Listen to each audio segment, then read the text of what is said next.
m'appelle Jean-Claude, j'habite en banlieue de Bourges, à Hannois. Mon activité, c'est de la sylvisculture. Ça consiste que je ramasse des morceaux de bois qui ont déjà une forme travaillée par la nature. Et après, moi, je les retravaille suivant le sujet, soit la forme du bec, des pattes. La sylvisculture fait partie de la famille du bois. Sylviculture, c'est ceux qui travaillent dans le bois, dans les forêts.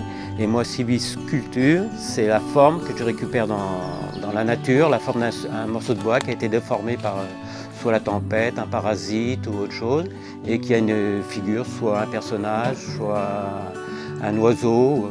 Et après, bon, je le ramène chez moi et je le retravaille dans mon atelier pour le façonner, pour y redonner une vie quand même plus correcte. Mon lien avec la nature, j'ai toujours, façon de dire, respecté la nature. J'ai toujours, souvent jeune, j'étais dans les bois, j'habitais à côté d'une grande forêt.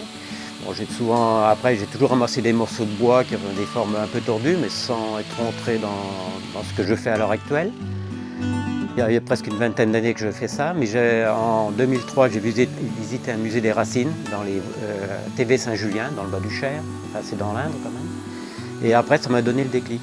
Comme je gardais des morceaux un peu tordus, et le musée de TV Saint-Julien, c'est sur les sculptures, sur des oiseaux. Et après, j'ai dit pourquoi pas moi. Et depuis ce temps-là, j'ai commencé par des petits sujets très simples, des personnages, et après, des oiseaux, et un peu plus compliqués, un peu plus recherchés même dans la nature.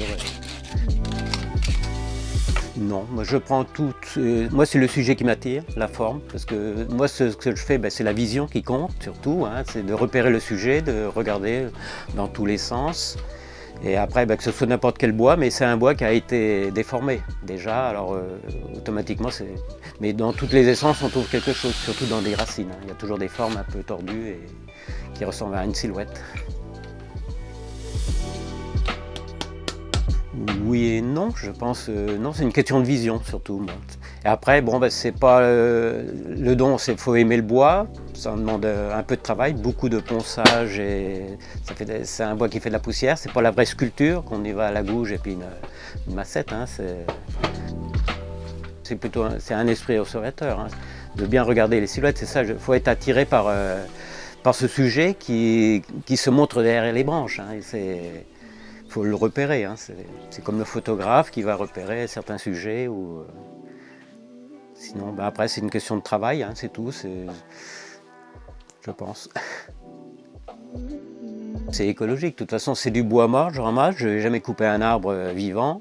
Si j'ai du bois qui est vivant, qui a été vivant, qui ont été coupés par des forestiers, là après, je travaille du bois vert. Mais sinon, en général, c'est souvent du bois mort.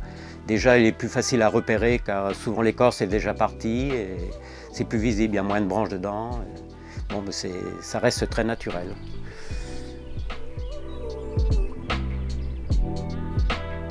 Il y en a qui disaient que j'étais comme un poète rêveur, un peu, mais bon, je sais pas.